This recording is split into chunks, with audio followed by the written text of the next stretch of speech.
En el último día de 2010, en los suburbios de Córdoba, oculto en la oscuridad de la noche, un cadáver yacía en el suelo con heridas fatales. Dentro de la casa, una mujer seguía profundamente dormida sin saber de la presencia del cuerpo en el jardín delantero hasta que la policía llegó a tocar su puerta. Inmediatamente después del asesinato, el secreto largamente guardado del fallecido fue revelado de manera inesperada. ¿Cuál es este secreto? ¿Tiene alguna relación con la muerte de la víctima? Antes de sumergirnos en la historia de hoy, no olvides suscribirte al canal para no perderte nuevos videos. A eso de las 4:35 am del 2 de noviembre de 2010, la policía recibió varias llamadas de residentes de los suburbios de Córdoba, Tennessee, EU. Reportaban haber escuchado un ruido fuerte que podría haber sido un disparo. Al recibir la información, la policía de Córdoba envió de inmediato un equipo de patrulla al área indicada para verificar la situación. Inicialmente, los oficiales supusieron que el ruido podría tener otra fuente, como sonidos de la casa de algún vecino o una televisión reproduciendo una película. Sin embargo, para garantizar la seguridad y no perder ninguna pista, el equipo se dirigió rápidamente al lugar. Con la distancia entre la estación de policía y el lugar siendo corta, solo tardaron unos minutos en llegar para investigar la causa del ruido sospechoso. Al llegar, los patrulleros se bajaron calmadamente del vehículo, procedieron tranquilamente hacia el área indicada como el origen del ruido. Sin embargo, su calma se desvaneció rápidamente al descubrir una escena horripilante. En el suelo yacía un hombre tendido, rodeado por un charco de sangre. Los oficiales se pusieron en alerta de inmediato y comenzaron a observar cuidadosamente el área circundante. Algunas manchas de sangre esparcidas en el pavimento, el suelo y la hierba indicaban que había ocurrido un incidente grave en la escena. Además, otras manchas de sangre llevaban hasta un auto en el lado opuesto. Se encontró un casquillo de bala gastado cerca del coche, y un segundo casquillo estaba a pocos metros de distancia. El hombre presentaba heridas en la pelvis, la cabeza ensangrentada y múltiples heridas de arma blanca. La policía se acercó lentamente a la víctima, tomó su billetera para revisarla. Dentro de la billetera había aproximadamente 400 US y su licencia de conducir intacta. La policía descartó de inmediato la posibilidad de un robo. Estaban seguros de que alguien quería que este hombre muriera. Con la información obtenida de la billetera, supieron que el nombre de la víctima era Fred y que había sido asesinado justo frente a su propia casa. La policía procedió a tocar la puerta de la casa de la víctima allí mismo. Pasó un buen rato antes de que la puerta se abriera. Al abrirla, apareció una mujer afroamericana en pijama, con el rostro sombrío y bostezando continuamente, indicando que aún estaba medio dormida. La mujer parecía molesta al ver que la policía la había despertado antes del amanecer.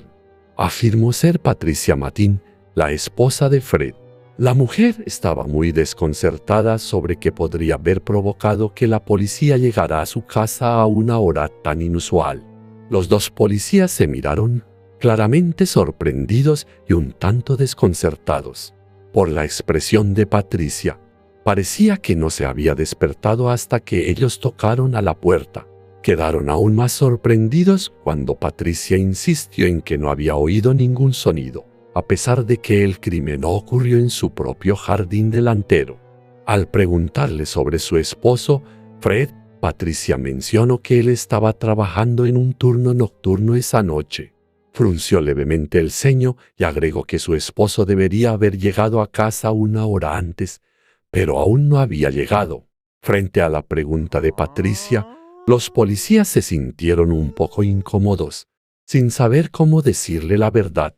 Después de un rato, decidieron informarle que su esposo había fallecido.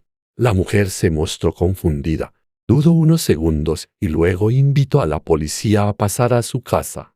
Después de tranquilizarla, los oficiales comenzaron a recopilar información sobre Fred y su horario del día. Le preguntaron a Patricia si su esposo tenía enemigos, conflictos, o si se le ocurría algún nombre que pudiera estar relacionado con la muerte de Fred. Patricia negó con la cabeza y respondió que no estaba al tanto de ningún enemigo o conflicto que su esposo pudiera haber tenido.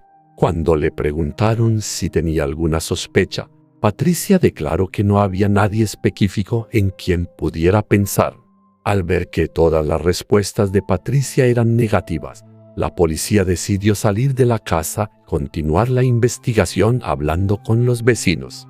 Esperaban que los residentes cercanos pudieran proporcionar información adicional sobre lo sucedido o cualquier pista relacionada con el caso. Los vecinos de la casa de la víctima quedaron conmocionados cuando la policía anunció el caso. A todos les resultaba difícil comprenderlo, ya que la víctima era conocida por ser alegre y sociable. Nadie creía que alguien pudiera tener un resentimiento tan profundo como para cometer un acto tan brutal. Al ser entrevistados, muchos testigos confirmaron haber escuchado disparos a las 4:35 am. Una persona relató que escuchó fuertes estallidos seguidos de sonidos de disparos.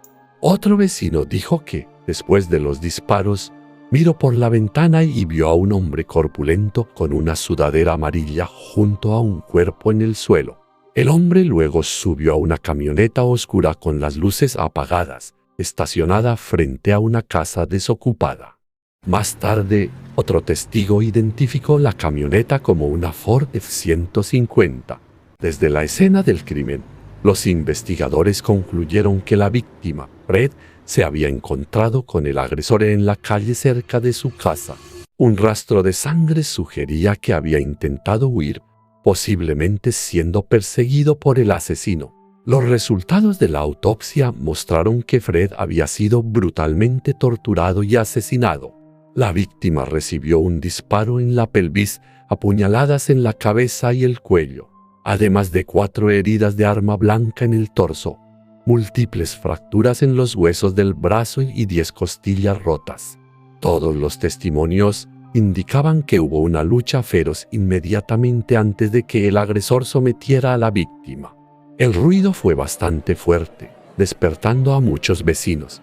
Los disparos, la pelea entre 2 hombres corpulentos, los gritos de la víctima, el sonido de la camioneta alejándose a toda velocidad tras el crimen, e incluso la sirena de la policía en la investigación.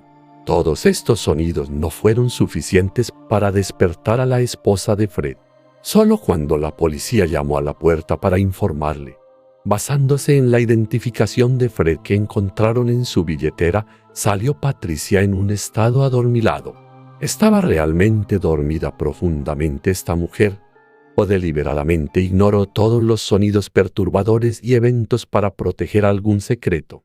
Las sospechas sobre la indiferencia inusual de Patricia llevaron a la policía a realizar una investigación más exhaustiva. La investigación más profunda reveló muchos secretos ocultos, no solo sobre Patricia, sino también sobre la víctima, Fred, en este caso horroroso. Frederick Fred Matin, nacido en 1958, había servido previamente en el cuerpo de marines antes de convertirse en mecánico. Fred vivía en los suburbios de Córdoba, Tennessee, junto a su esposa Patricia Matin. La pareja llevaba casada 30 años. Sus amigos decían que este hombre parecía tener una vida plena, con una familia feliz y un trabajo que amaba. Fred también era conocido por ser muy humorista y disfrutar contando chistes, pero pocos sospechaban que detrás de su imagen de esposo devoto, Fred era un hombre traicionero. Los registros de llamadas del teléfono de Fred mostraron que había estado hablando con una mujer llamada Mary, quien vivía a unos 15 minutos de la escena del crimen. Los mensajes y llamadas eran muy íntimos y se comunicaban todos los días. La policía investigó de inmediato a la mujer llamada Mary, y ella eventualmente admitió que estaba teniendo una aventura con Fred. Mary era una mujer casada, por lo que, en un inicio, la policía sospechó que su esposo podría haber descubierto la infidelidad y asesinado a Fred. Sin embargo, en el momento del asesinato, el esposo estaba en el trabajo y, además, no sabía de la infidelidad de su esposa. Así ambos fueron descartados de la lista de sospechosos. El esposo en quien Patricia siempre confió la estaba engañando a escondidas. Esta podría ser la razón de la aparente indiferencia de Patricia ante el asesinato que ocurrió justo frente a su casa. La policía planteó la hipótesis de que Patricia podría haber escuchado todos los sonidos relacionados con el incidente, pero el odio y la traición que sintió debido a la infidelidad de su esposo la llevaron a permanecer en silencio y aceptar la muerte de Fred como un castigo que ella sentía merecido. Sin embargo, por estándares normales, una esposa que se entera de que su esposo ha sido asesinado no podría ignorar algo tan fácilmente. La reacción de Patricia parecía demasiado calmada y racional, dada la gravedad de un crimen tan serio. Esto plantea la pregunta de si Patricia es verdaderamente inocente, o si existen otros motivos y secretos detrás de su aparente indiferencia. La policía comenzó a sospechar de Patricia Matin, la esposa de la víctima Fred, debido a su aparente indiferencia. La mujer que acababa de perder a su esposo ni siquiera contactó a la policía para preguntar sobre el proceso de investigación y parecía no interesarse en ello. La policía empezó a investigar a esta mujer.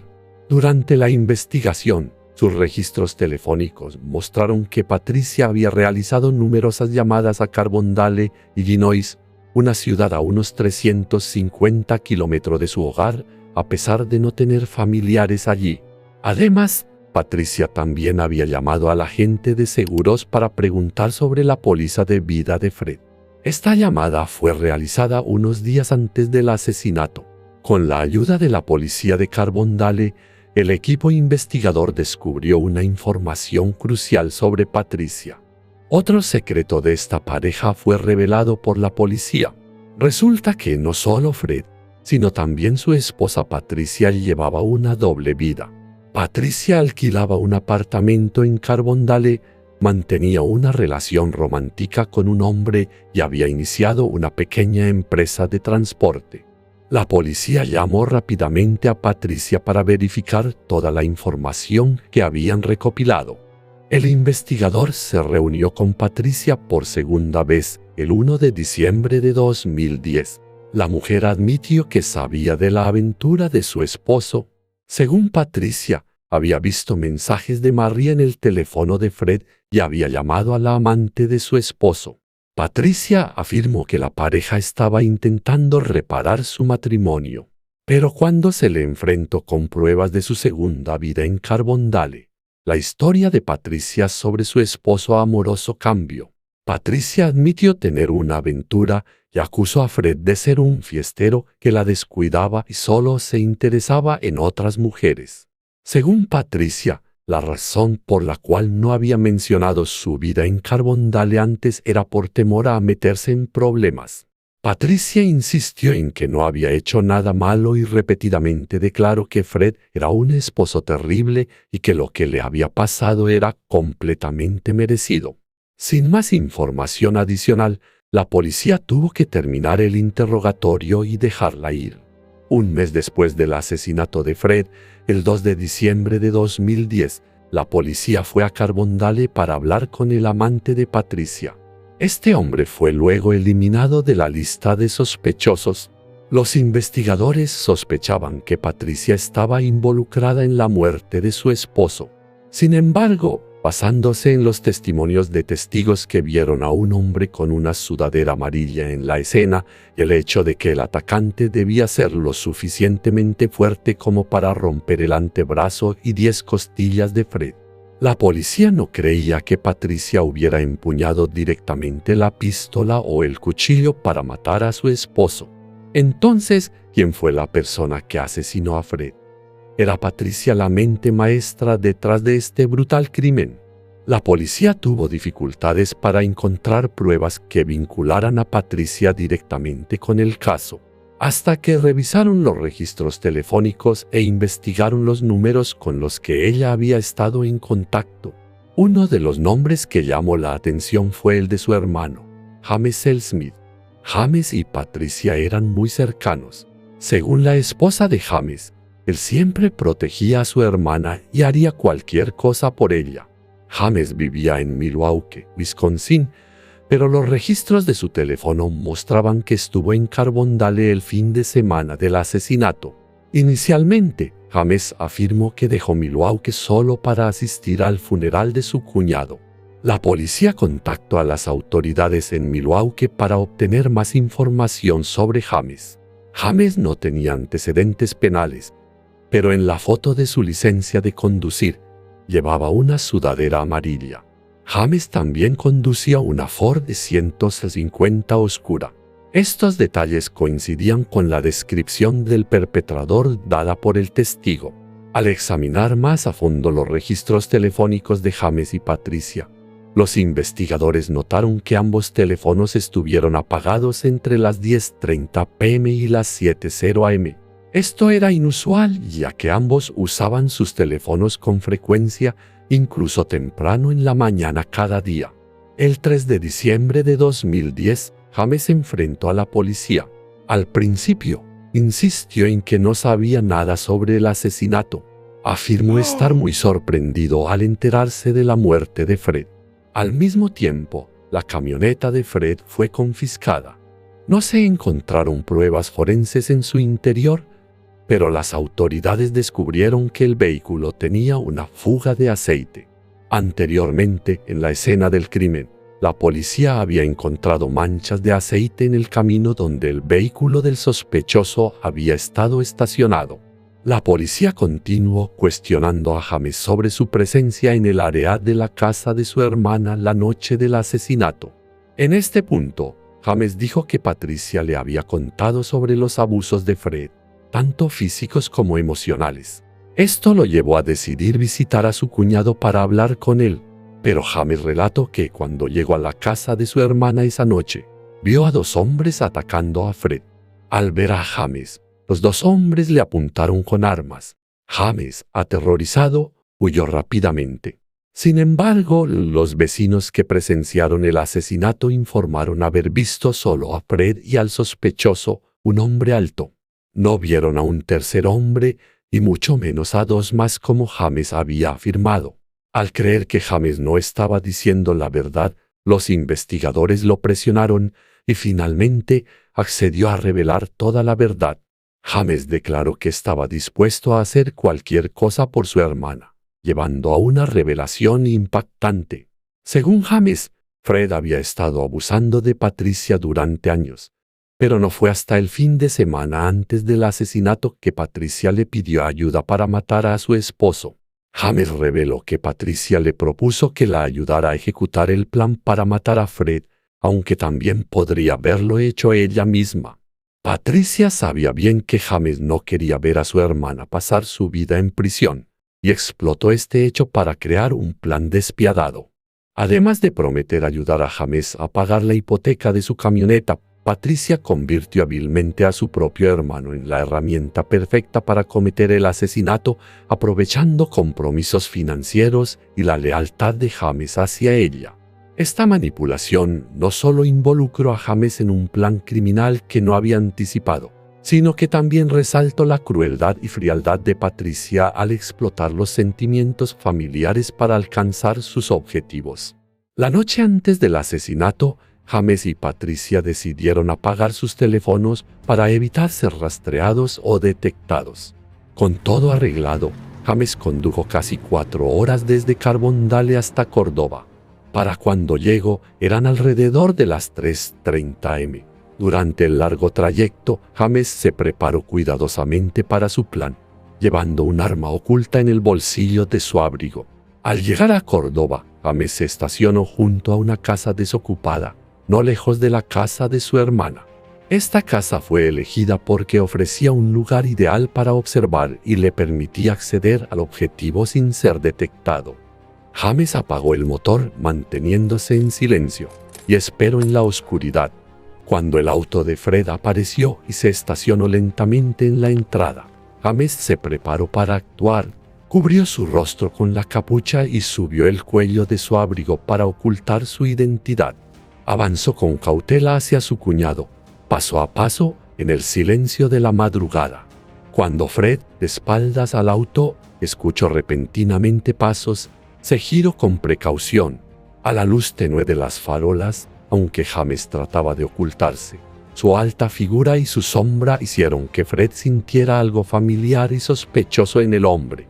En la penumbra, la presencia y apariencia inusuales de James hicieron que Fred se sintiera ansioso e intranquilo. Fred no podía evitar sentirse extraño y preocupado al ver a su cuñado aparecer de manera peculiar en su puerta a las 4 a.m. La aparición inusual de James en ese momento despertó muchas dudas e inseguridad en Fred. Antes de que Fred pudiera preguntar a James qué hacía allí tan temprano, un disparo repentino lo sorprendió y lo llenó de pánico. James disparó rápidamente 2 veces, pero ambos tiros fallaron. Aterrorizado, Fred se dio la vuelta de inmediato para correr por su vida. Sin embargo, James logró alcanzarlo y sujetarlo, lo que llevó a una lucha violenta entre los dos. Fred intentó defenderse sacando un cuchillo, pero James rápidamente se lo quitó y tomó la delantera. A pesar de estar herido y en estado de pánico, Fred trató de levantarse y escapar una vez más. Sin embargo, antes de que pudiera recomponerse y seguir huyendo, James lo atrapó de nuevo. James apuñaló a Fred varias veces con el cuchillo, causándole heridas graves. Después de apuñalarlo, James continuó golpeándolo en la cabeza con la pistola para asegurarse de que la víctima no pudiera resistirse. Fred, a pesar de intentar escapar una vez más, finalmente colapsó debido a las graves heridas. Cuando la policía le preguntó a James sobre sus acciones brutales, él explicó con calma que su crueldad se debía ver a Fred intentar levantarse y escapar a pesar de estar gravemente herido. James creía que, para asegurarse de que Fred no tuviera ninguna posibilidad de sobrevivir, debía llevar a cabo este acto brutal con el objetivo de derribar a Fred por completo y evitar cualquier posibilidad de que la víctima escapara de la muerte. James declaró que arrojó el arma y el cuchillo al río en su camino de regreso a casa. Los registros telefónicos muestran que Patricia y James apagaron sus teléfonos la noche del 1 de noviembre de 2010 y no los volvieron a encender hasta las 7 a.m. del día siguiente. El 7 de diciembre de 2010, Patricia y James fueron acusados de asesinato en primer grado. Patricia buscó asesoría legal de inmediato y se negó a proporcionar información a los investigadores. Para reducir su sentencia, James acordó testificar contra su hermana y revelar toda la verdad sobre el plan de Patricia para matar a su esposo. En el juicio de Patricia en diciembre de 2012, el jurado tuvo dificultades para alcanzar un veredicto unánime. Durante el proceso, Patricia y sus hijos alegaron que Fred había abusado de ella tanto física como emocionalmente durante muchos años. Estos testimonios intentaban ejercer presión para reducir los cargos de Patricia, presentándola como una esposa maltratada. Finalmente, el tribunal decidió reducir los cargos de Patricia de asesinato en primer grado a homicidio involuntario y denuncia falsa. Patricia fue sentenciada a 8 años de prisión, seguidos de 10 años de libertad condicional. Tras cumplir su condena en prisión, Patricia fue liberada. Mientras tanto, James, quien se declaró culpable de asesinato en segundo grado, recibió una sentencia más leve debido a su cooperación con las autoridades. Solo tuvo que cumplir 5 años de prisión. Sin embargo, el 18 de septiembre de 2018, James falleció en prisión a los 54 años debido a problemas de salud. Aunque tanto la víctima como el perpetrador tenían sus propias familias, ignoraron los principios morales y legales para mantener una relación ilícita. Sus acciones dejaron graves y trágicas consecuencias para quienes los rodeaban. Al final, el matrimonio concluyó con la muerte de una persona, mientras que el sobreviviente enfrentaría un trauma y arrepentimiento duraderos. Gracias por escuchar la historia del caso de hoy. No olvides darle like y suscribirte para descubrir más casos intrigantes en el canal.